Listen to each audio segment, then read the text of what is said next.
Hey there again, folks. Welcome back to my Let's Play of Remember11, the Age of Infinity. And we ended it on quite the tense little note last time, didn't we? Everybody's looking at the knife.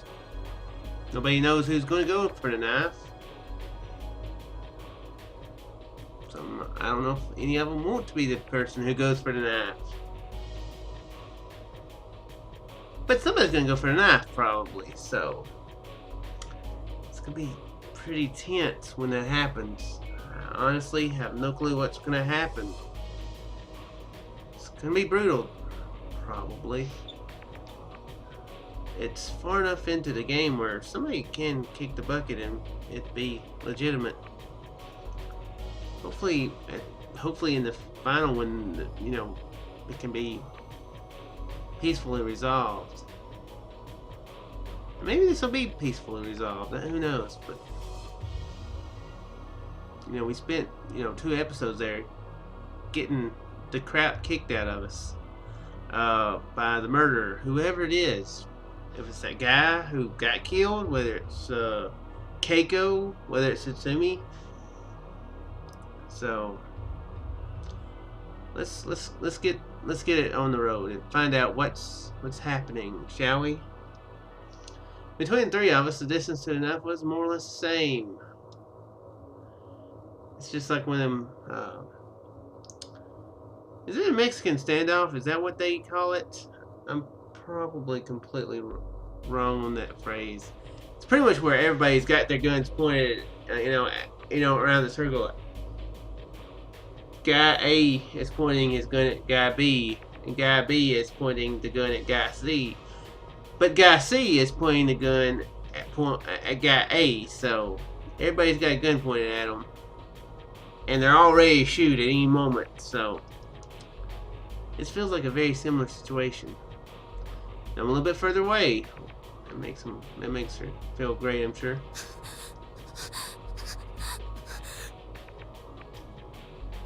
A feeling of strain and tension held the room in its grasp.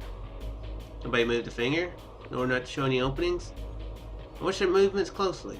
As if keeping each other in check, we stared at the knife and each other's faces restlessly. My thoughts go round in circles. The knife was a weapon for protecting yourself. If I got my hands on it, it wouldn't land in the hands of the murderous monster. The other 2 in the room, 3 if you count Uni, who's crying in the corner. If one of them snatches it away, my life will be in immeasurable danger. I don't know who the culprit is, so there's no way I'll hand that knife over to anyone else. But instead I get my hands on the knife, everyone but the culprit himself will misunderstand and think that the murderous monster is me. If the real culprit managed to take advantage of that opening, not just me, but everyone else will also be killed. And besides, someone can get the knife, I can't even use it properly. When the time comes, can I stab the murderous monster if they attack? There's no way, even if it was to protect myself, to kill someone. What should I do? What did I do, Fuyikawa Kokoro? Uh-oh. Screaming, Hattori sprang forward. Natsumi too made her move without a moment's delay. Only my reaction was late. No good, I won't reach in time.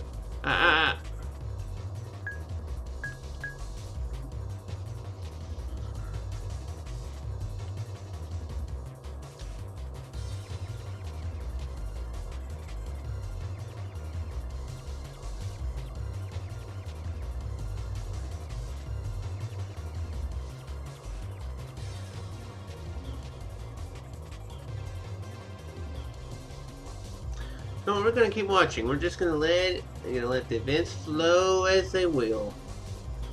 Cause they get involved. Sometimes getting involved is good, sometimes it is not. I feel like there's really no way to tell what's the proper answer. There's no logical way to know what would be the proper answer to choose. So yeah, I'm gonna keep on watching. And we'll get to see another ending, probably, if this fails miserably. At almost exactly the same time, Hattori and Utsumi both sprang for the knife. I couldn't move. My foot was cramped. If either Hattori and Utsumi gets hold of that knife, either way, one of them will definitely get hurt. Someone close to me will die. Yeah, but if you get a hold of it,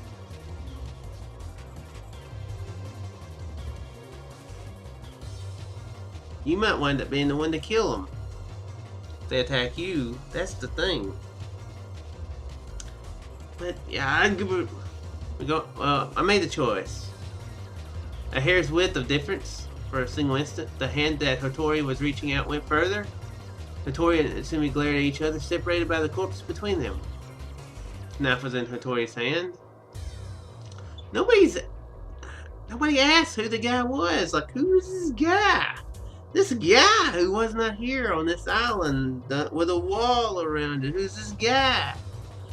Why's nobody asking that? I want to know who this guy was. Tori had a desperate look on her face. However, tears rolled softly down her cheeks. Why was she crying? Utsumi commanded in a sharp voice I had never heard before. Tori shook her head and pointed the knife at Utsumi with trembling hands. Utsumi stood back with an impatient look.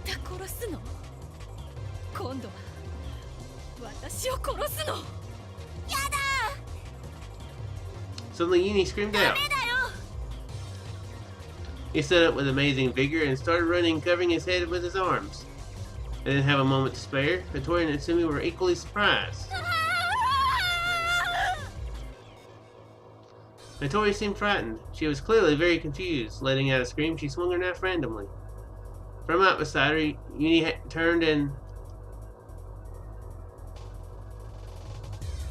seeing that what would occur next was the result of Yuni being in the wrong place at the wrong time, not because he was targeted.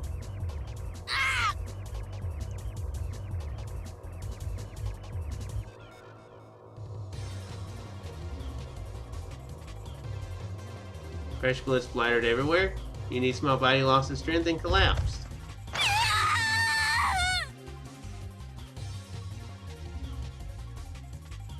Yeah, perhaps we should have got involved in that situation, the scuffle. He's dead. Yuni's dead. A portable radio flew out of Yuni's grasp from the impact of his paw. Radio fell with a crashing sound and slid over to where I stood. Deranged, Hattori headed for Utsumi, brandishing the knife.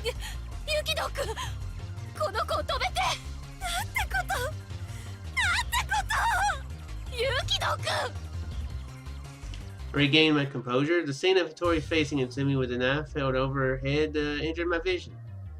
Do something. I have to do something. This is a dream. Picked up the radio at my feet and ran at Hattori from behind her. With all my strength, I threw the radio at the arm that held the knife. The radio connected with the wrist. The knife dropped to the floor. Unflinchingly, Hattori turned around and started hitting me. I grabbed her arms tightly and pinned them to her sides. I frantically tried to suppress Hattori's violent struggling. Tears blurred my vision. Through blurry eyes, I saw Utsumi pick up the knife. With sharp eyes, she looked at me. Now she was glaring at Hattori, who I was pinning down. Utsumi lowered her stance and raised the knife. What is she?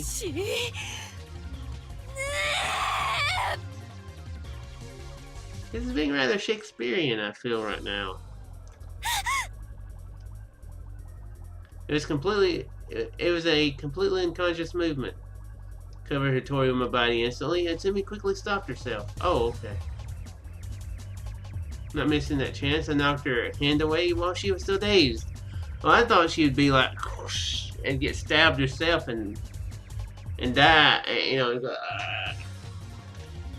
And then, one of her last moments, you know, she would see Utsumi and Keiko struggling and killing each other, and everybody's dead. Very Shakespearean, like I was saying. Everybody dies in Shakespeare. Well, from the 2 or 3 plays I'm familiar with. I'm not the biggest expert, but I remember Hamlet. Macbeth. I mean Juliet, sorta. The knife flew out of Simi's hand. Oh yeah, Julius Caesar, yeah. I remember that in school too. The knife slid across the floor and disappeared underneath the shelf. Simi glared at me. There was carnage in her hate-filled eyes. Did nothing but stare back at Simi in blank surprise, and then a sharp pain ran through my right hand. There was a gaping cut in the palm of my right hand. Blood began to flow from it. Simi muttered with loathing, biting her lip, and then turning her back to us, she climbed back up the stairs. I stood there frozen. Silence returned to the once chaotic basement. I could hear someone wheezing roughly. As I wondered who it was, I realized that it was me who was coughing. Tori had lost consciousness. Unius. He was crouched down, putting pressure on his wound. Thank goodness he's alive. Okay, looks like everybody's not dead. Nobody's dead. Except for the guy. You don't know who he is, so who cares, apparently. Yeah. Dead body. Who cares? Let's not investigate that at all. Head over to Uni with sluggish steps. Well, I mean, it's kind of understandable, sorta. I mean, yeah, she definitely would, it definitely would be proper to check on him. Uni somebody jerked in surprise. Couldn't find any words with which to respond to his voice full of dread. Uni looked up. His wound was dyed in blood. The spurting blood turned into scattered spots upon the concrete.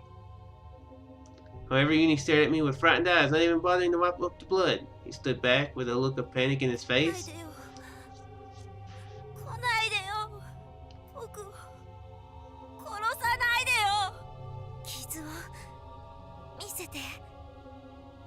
Reached out my hand, a hand covered in blood.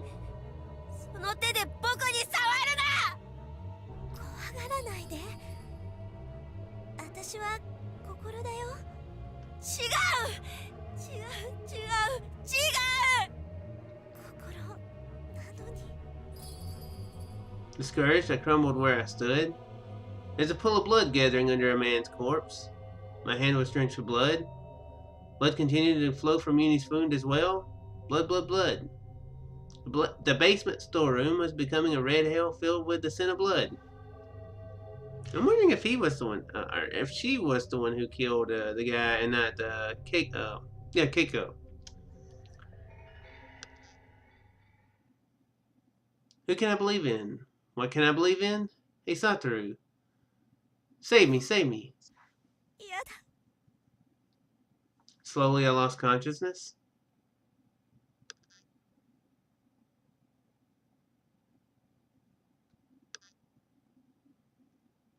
The 5th day. My gosh, these days are going by so friggin' slow. The frigid air woke me. It seems I had fallen asleep without realizing it. It felt like I'd gotten a lot weaker. After the chaos at SPHIA, my consciousness returned to the cabin. That time it was already late at night. However, since I was fixated on the idea, go to sleep and you'll die, I just stayed awake. In the end, no matter how many times I began to doze off, I was awakened by the cold again. Looking at my watch, it was 1:30. I couldn't confirm the time before I fell asleep. Even though it was afternoon, it seemed dark and gloomy outside. It was as if the sun had disappeared.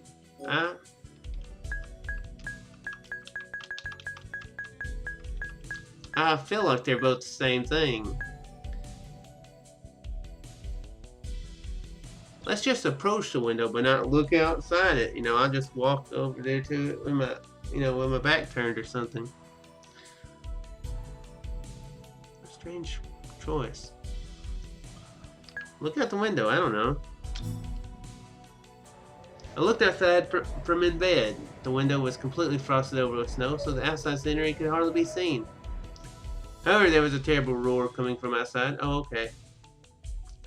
Probably to see a better picture or something, something, I don't know. We were in the thick of a violent blizzard. The raging wind and snow repeatedly slammed against the window, creating the uneasy impression that it might crack at any moment. Looked away from the window. Everyone in the shelter cabin had already woken up. They were all shivering.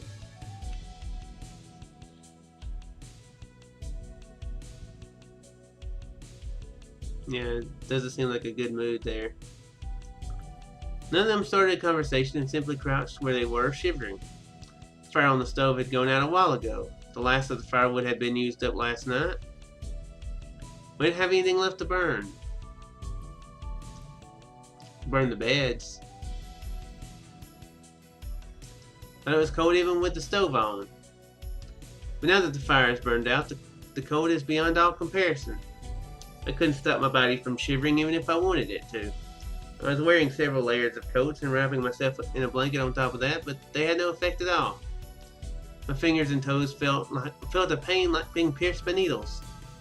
Touching my own hand, I was shocked at how terribly cold it felt.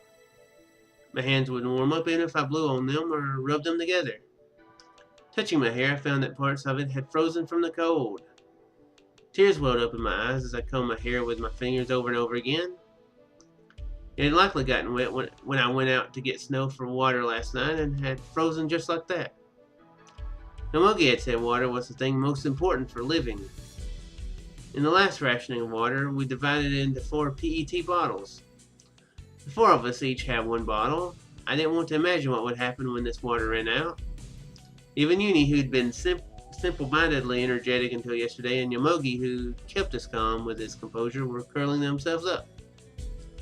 Everyone, including Mayazumi, was wearing a hollow expression. Their complexions were blue and lacking any life. If their eyes had been closed and their lips weren't trembling, I wouldn't be able to tell whether they were dead or alive. Doesn't sound like a very good atmosphere. That's how much the feeling of hopelessness had begun to drift over everyone. It was a terrible atmosphere. Even though I thought that, I myself didn't feel any hope.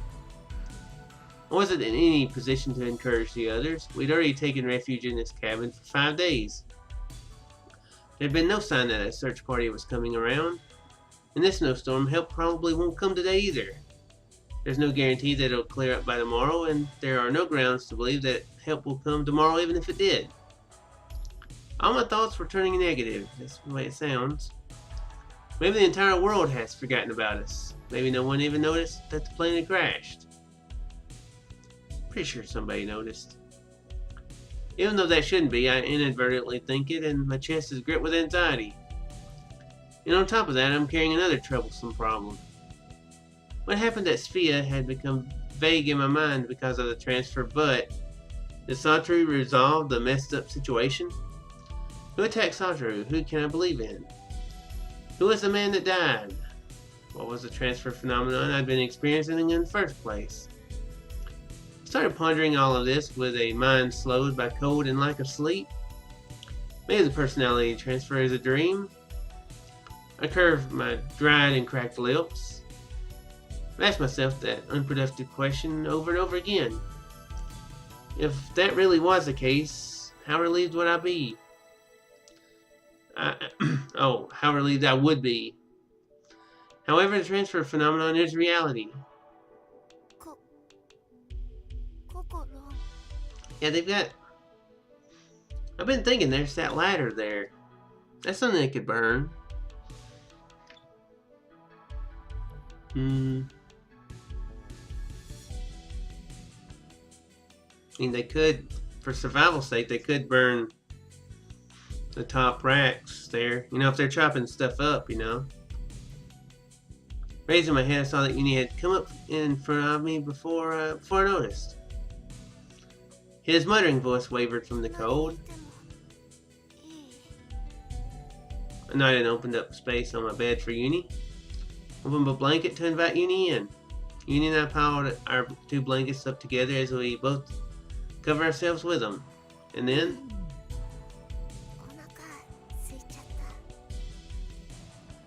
Uni whispered while blushing.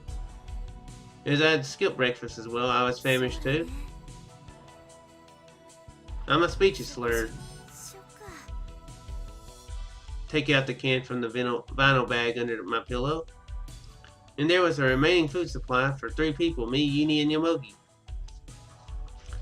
I faced Yomogi and signaled him with my eyes, but he shook his head slightly. I raised my eyes to the top bunk bed where Mayuzumi was, and with only my lips mouthed, "Here you go," to Uni. Take just a bit of the hardtack from the can. I hold out half my biscuit to Uni.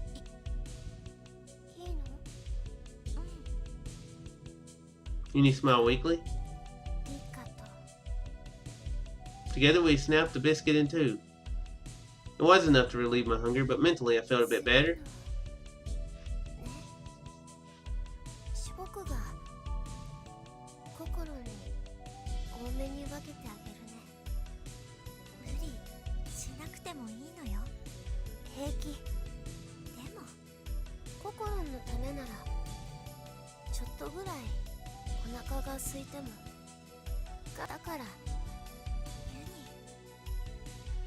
I loved that sweetness of Uni so much that it was almost unbearable. The tears I'd been holding back until now overflowed all at once.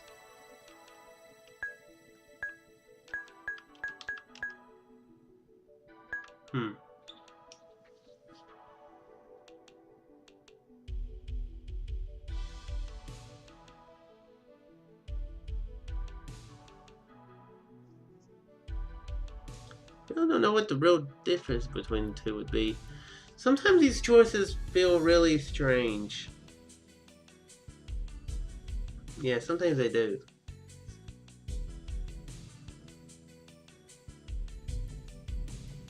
I think I'm going to go ahead and call it here, folks. I do hope you folks enjoyed, and I shall see you in the next one.